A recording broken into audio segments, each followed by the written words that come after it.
నమస్తే welcome to media TV plus.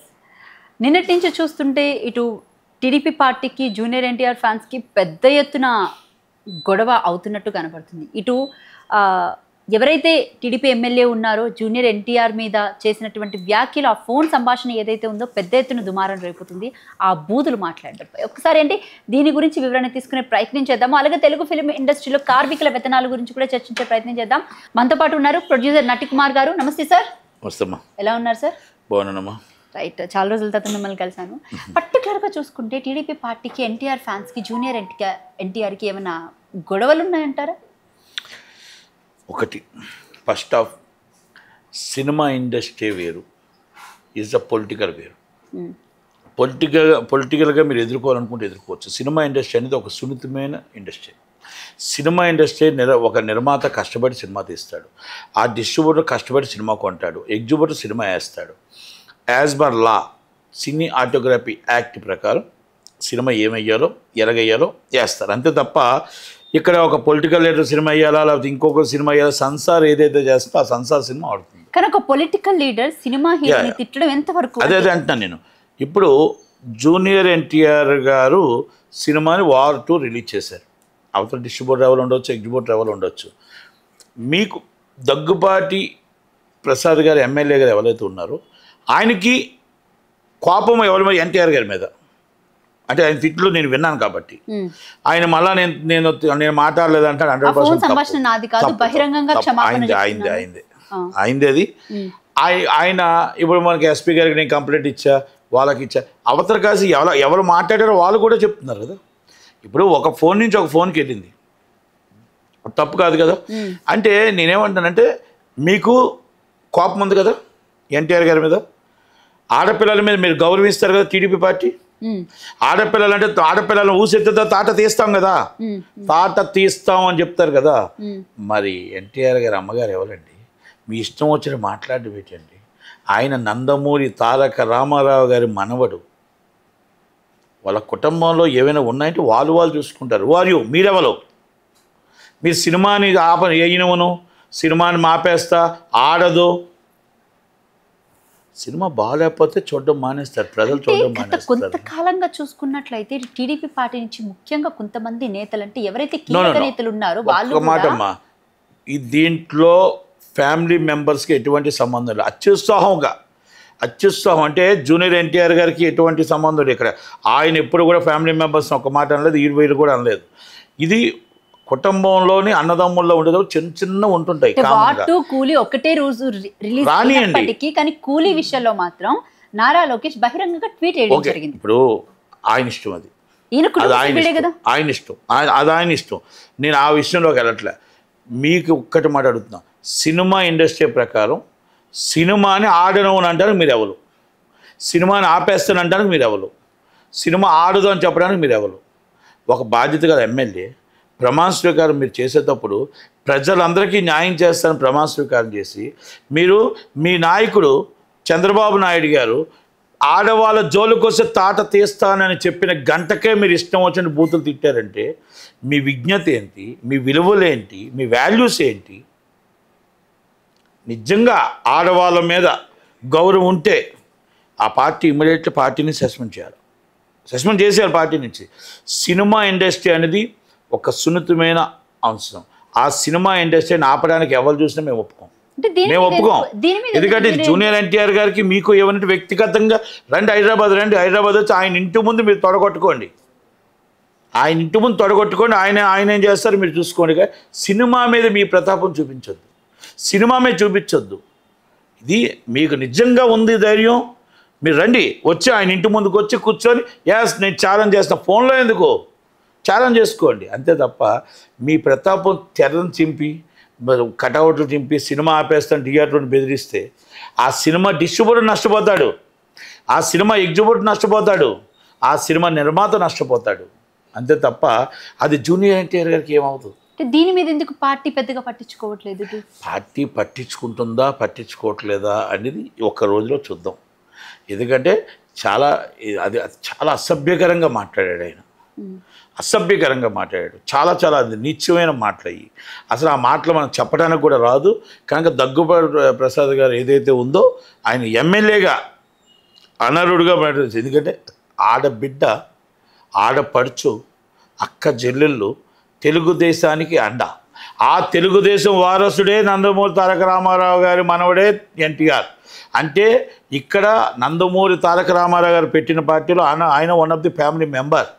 ఇక్కడ ఏదైనా ఇష్యూలు అదేమైనా ఫ్యామిలీ ఇష్యూస్ ఏమంటే వాళ్ళు చూసుకుంటారు. మీకెవరు, మీరెవరు అంటే మీ సినిమా మీద ఆ ప్రతాపం చూపించడానికి ఎవరు అడుగుతాను. నేను సినిమా ఇండస్ట్రీలో సినిమా మీద ఆ ప్రతాపం చూపించకూడదు. జూనియర్ ఎన్టీఆర్ గారి మీద మీ కోపం ఉంటే రండి, డైరెక్ట్గా ఇంటికాడ చూసుకోండి తప్ప సినిమాకి ఎంతమంది కష్టపడతారో అంతమంది నష్టపోతారో మీకు తెలుసా అని అడుగుతున్నా. ఒక ఎమ్మెల్యేగా ఇది తగునా అని అడుగుతున్నా. ఒక బాధ్యత గల మీరు పౌరుడిగా, ఎమ్మెల్యేగా, ఒక తెలుగుదేశం పార్టీలో ఒక కీలక సభ్యుడిగా మరి ఆ నాయకత్వం మీరు ఆడపిల్లల జోటుకు వస్తే తాట తీస్తామన్న గంటకి ఈయన మాట్లాడినందుకు మరి ఏ సమాధానం చెప్తారో లోకేష్ గారు, చంద్రబాబు నాయుడు గారు సమాధానం చెప్పాల్సిన బాధ్యత ఉంది. అంటే దీని వెనకాల ఎవరైనా ఉన్నారని ఎవరు టార్గెట్ చేయిస్తున్నారని అనుకుంటున్నారు? ఎవ్వరు ఉండరమ్మా.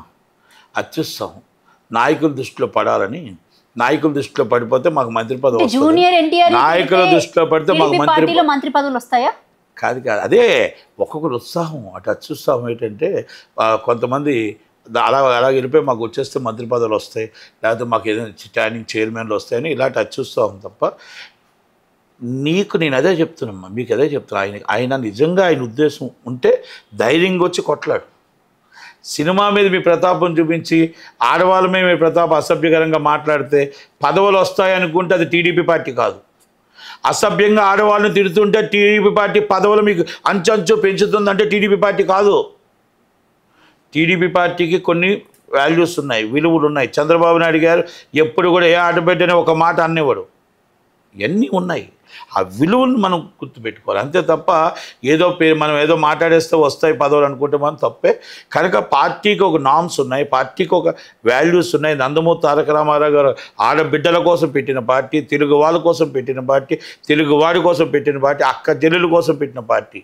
నిన్నే బస్సు ఫ్రీ ఇచ్చారు, నైటే మళ్ళీ మీరు తిడితే ఎలా అంటే అది మీకు రాదు, పార్టీకి చెడ్డ పేరు వస్తుంది. మీలాంటి వాళ్ళ వల్ల పార్టీకి 20 ఓట్లు వెనక్కి వెళ్ళిపోతాయి.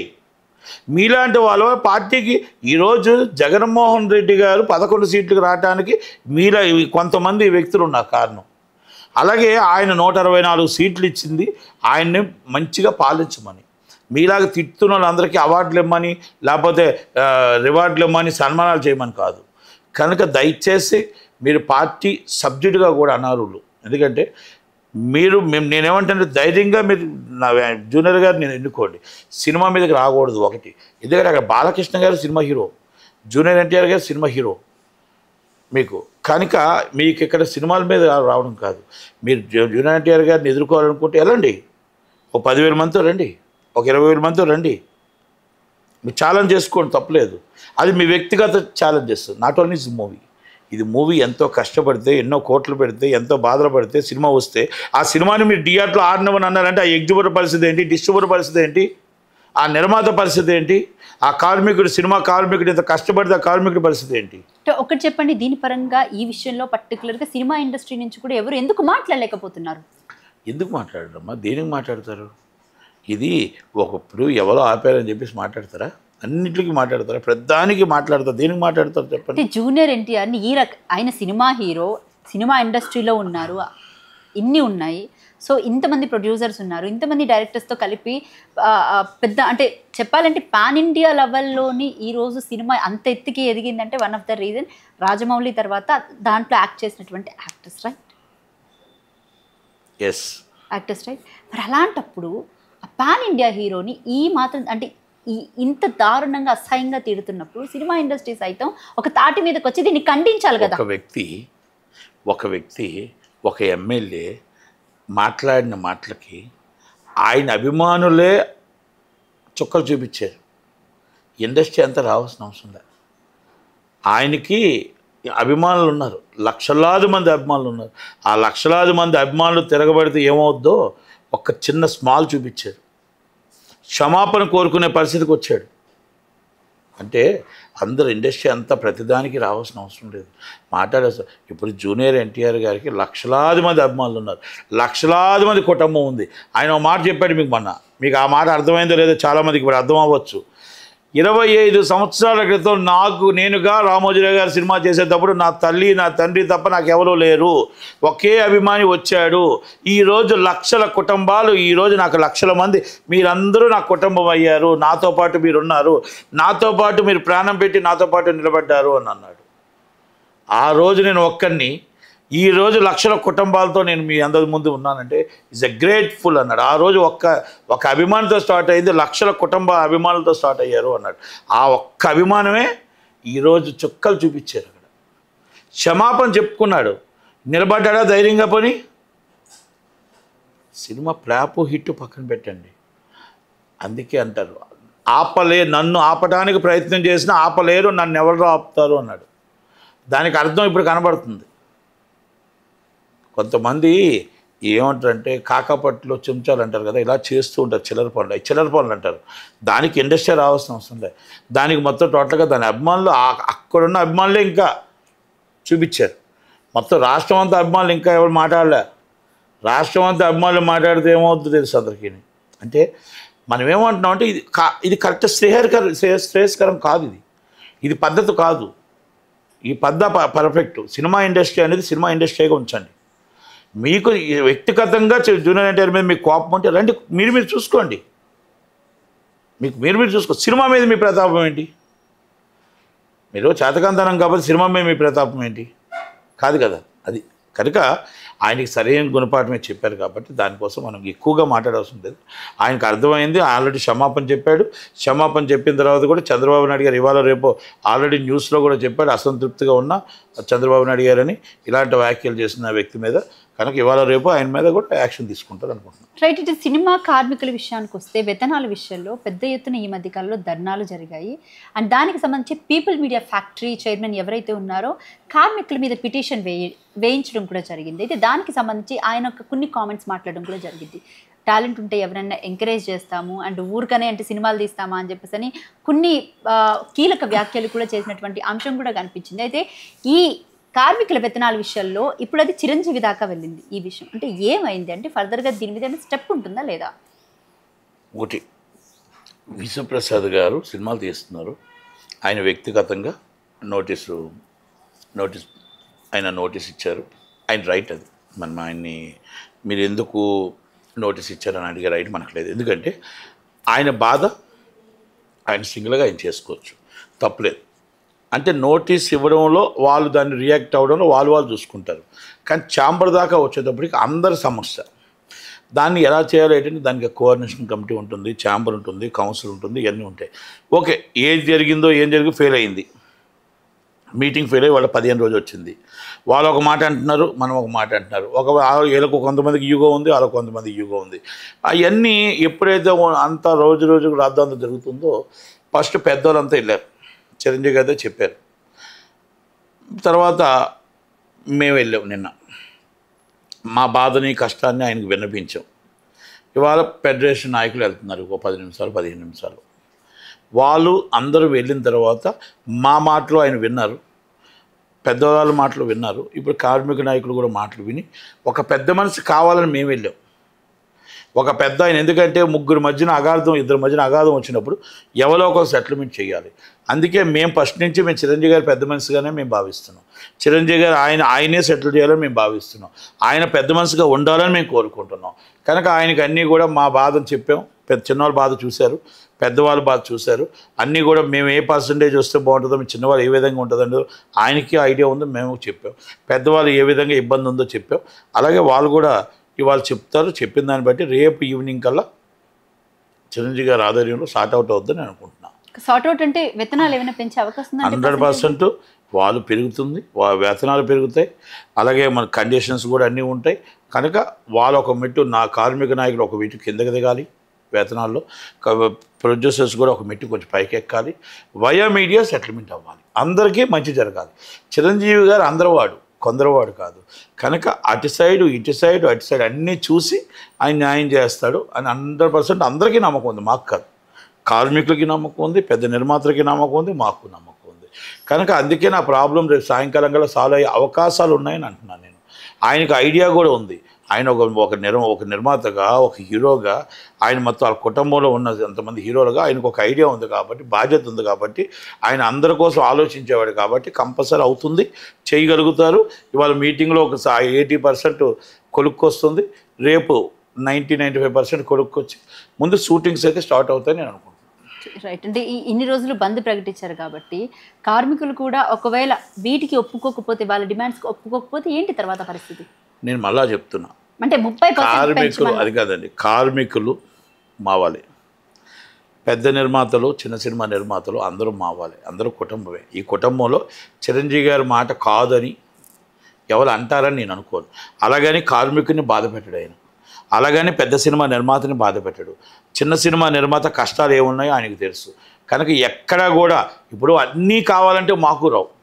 ఒక రాత్రి కూర్చొని మొత్తం టోటల్గా ఒక ఇల్లు కడతామంటే అవుద్దా? కాదు. రేపు ఒక స్టెప్ చిరంజీవి గారు తీసుకుంటే దాన్ని అందరూ అడ్జస్ట్మెంట్ చేసుకోగలగాలి. ఇప్పుడు నాకు నష్టం రావచ్చు, ఆయనకి ఆ కార్మికులకు నష్టం రావచ్చు, లేకపోతే పెద్ద నిర్మాత కొంచెం నష్టం రావచ్చు. ఏది ఉన్నా అడ్జస్ట్మెంట్ చేసుకుంటూ దినదినంగా రోజుకి మన డిస్కషన్లోని మొత్తం చర్చల్లో జరుగుతూ ఉండాలి. షూటింగ్లో ఆగకుండా ముందు ఒక పాయింట్ ముందుకు వేసి దాన్ని వేయాలి. కొంత ఎవరైనా నష్టమైనా సాటిస్ఫాక్షన్ చేయాల్సిందే, చేసుకోవాల్సిందే.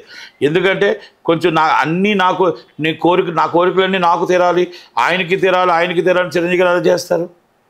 అందుకే ఒక పెద్ద ఆయన మాట మీద వదిలేం కాబట్టి అందరం కొంత సర్దుకొని కొంచెం సామరస్యంగా మంచిగా 15 రోజులు షూటింగ్ లేకుండా ఉన్నది షూటింగ్ జరుపుకునే విధంగా మనం ఆలోచన వెళ్ళి ఆయనకు సహకరించాలి తప్ప మనది ఇది, మాకు ఇంతే కావాలి, మేము ఇంత ఇవ్వమని వాళ్ళు, లేదు మాకేది మేము, అది కరెక్ట్ కాదు.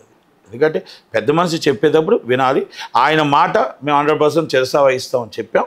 అలాగే ఆయన మాకు చెప్పిన ప్రకారం మాకు కానీ పెద్దవాళ్ళకి కానీ అందరికీ న్యాయం జరుగుతుంది పూర్తి నమ్మకంతో అందరూ ఉన్నాం.